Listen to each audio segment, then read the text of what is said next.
Happy Tuesday, everybody. This is Danielle, and I'm here to show you how to make a two-tone pyramid candle.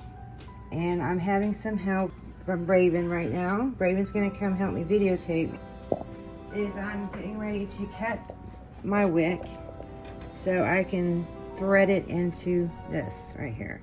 So I want to cut right about here, since see that right there, it's a little, you have a little bit, about 2 inches at the bottom and 2 inches at the top to give yourself some room. All right, here you go, guys. I'm getting ready to thread my wick. Okay, you just kind of squeeze it through. Make sure your hole and your needle is big enough, okay, because I've had trouble before and split my wick all the way down the middle. So you want to put this through the bottom and the center. Sometimes when you have a brand new mold, you're going to have to make the hole yourself. Okay, so that, and you pull this through. So that way, can you see that? Mm-hmm. Okay. And this at the bottom.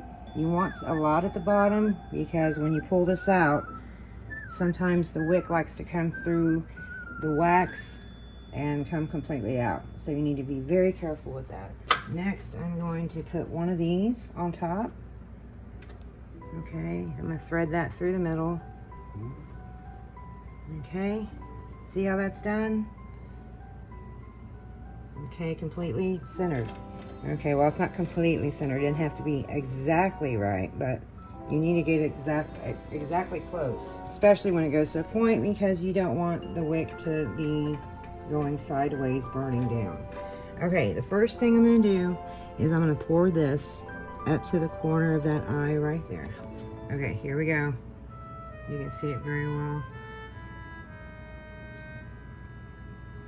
Okay. Boom.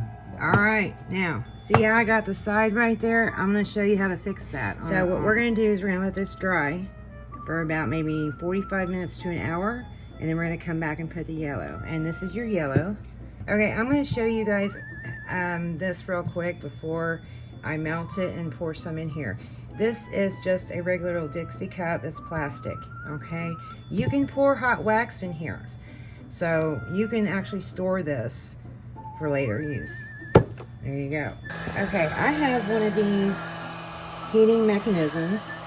I got this off of Amazon a long time ago, maybe 2 years ago. It still works.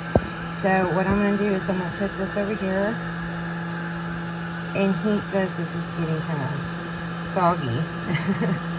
All the steam's coming off of this. So I'm just trying to keep all of the wax down.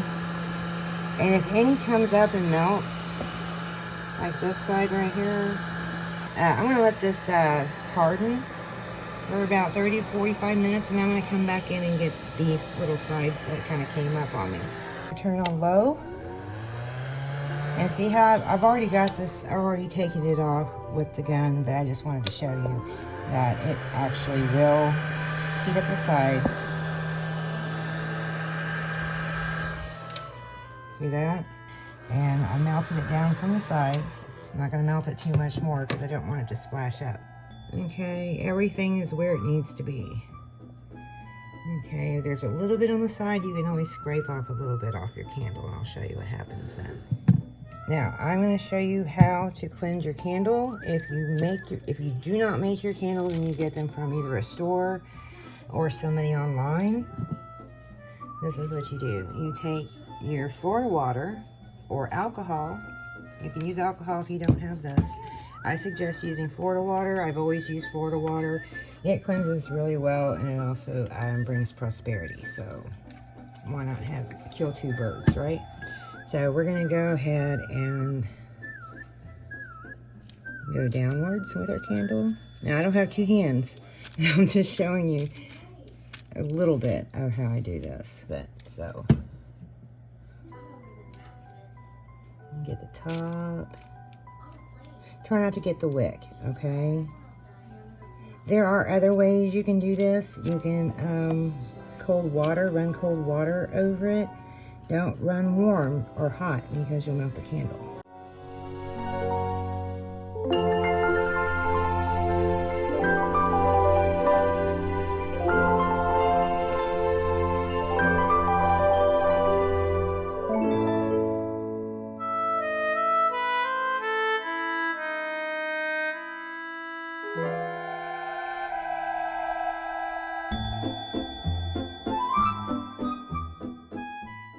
So there you have it. All that dirt that was on my candle. So my candle is cleansed. Okay. When I cleanse my candles, I normally do this method, and then I put my anointing oil on it afterwards. Okay. It looks a little chalky, but it will. This one will, because it's black and it's just the wax I used. And once you put the anointing oil on it, it will look really, really super black. So, like this guy right here. Now we're gonna pour all the way to the top.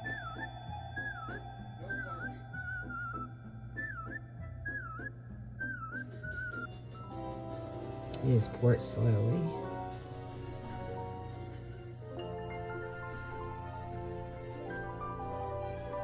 And we're getting up to the top. Okay, so I take each of the corners of my pyramid and I pour a little bit over here just to make sure I get the corners really good. Sometimes it takes a little extra, and sometimes it'll pour over the sides, guys. It's okay. See, it's already pouring out. I got yellow wax all over the table, but that's okay because you always want to put down wax paper or parchment paper. So we're gonna let this cool off for a few hours and then check it. Now I'm gonna show everybody how you need to do this to flatten the bottom of your candle. Okay, I had a client ask me something, and it wasn't a silly question. She actually really did see a video where somebody had said they used candle flattening, some kind of candle flattening mechanism they used to flatten the bottoms of their candles. I've never run across anything like that. I always do mine with my heating mechanism. All right, so we're gonna try and only do these with your silicone molds. Do not use these with plastic molds. Never use it, please. It will do nothing but melt your plastic along with your wax. So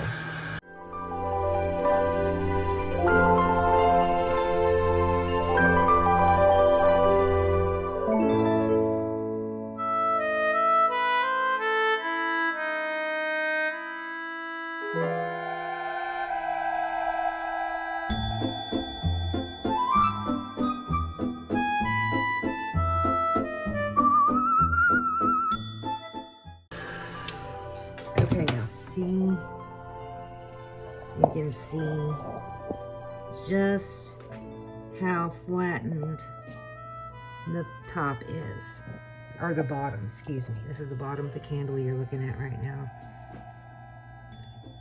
There we go. That way it doesn't get messed up, because I don't like to have lines. The wick holders, I don't really like to have them on toward the end after I've flattened.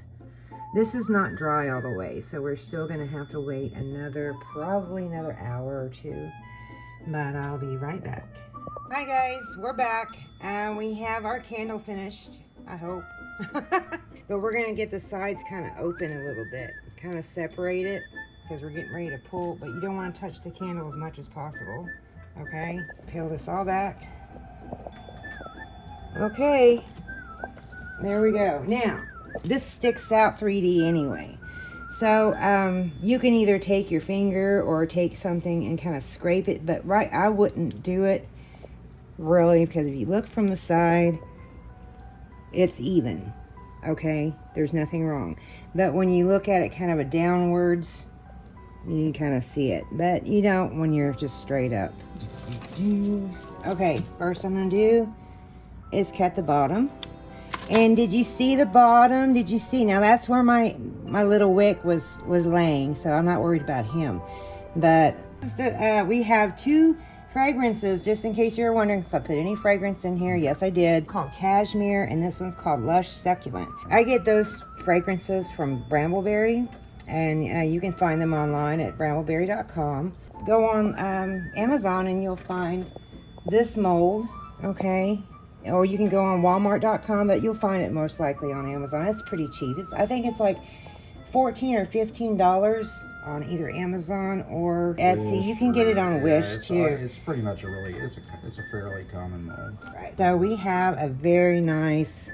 Look at that, babe. Very, very nice. You just brush that. Black and yellow, black and yellow. I'm going to give a shout out to our new patron, Maya. Hello, Maya. Our Patreon is All Things Blessed Be. Okay, so when you go on Patreon, you can just look us up and you can join anywhere from $3 to $50 a month, which is, which gives you anything from a live chat and one-on-one chat with self or Braven. We're going to do some behind the scenes and new videos here in the next week or two. So, yeah, go ahead and check us out over there. Make sure you subscribe, like, and comment if you can. Thank you so much for joining us. Bye-bye.